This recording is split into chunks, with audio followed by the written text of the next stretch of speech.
Bonjour. Alors dans ce segment, on va parler de Git tag. Donc premier réflexe, on ouvre la page de documentation. Create list delete verify a tag object.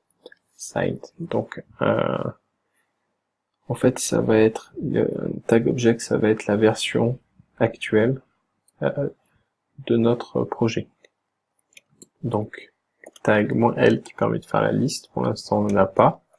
Donc tag, on est content de notre projet, on veut l'appeler v1.0. Donc si on fait -l, on a la version v1.0. Et on veut pousser les tags sur GitHub. Donc on push, là attention, ça va pousser tous les tags. Donc comment ça marche? Normalement c'est dans Release, et on a les tags, et en fait comme c'est sous la forme version, ça peut être considéré comme une release, où on peut télécharger d'ailleurs le zip de notre projet, My First Project. Voilà.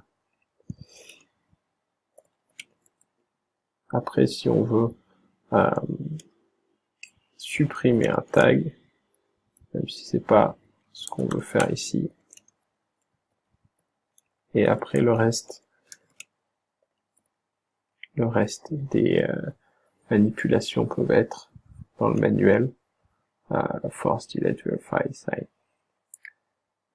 Ça va être assez rapide parce que globalement c'est possible de le faire aussi avec GitHub, et on fait pas souvent de tags sur les projets.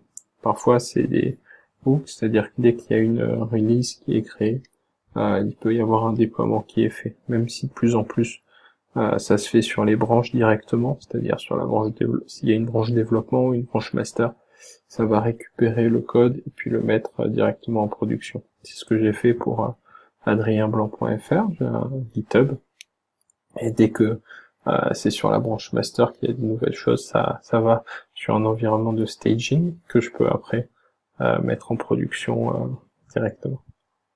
Voilà, on a vu les tags GitHub rapidement. Bonne journée, au revoir.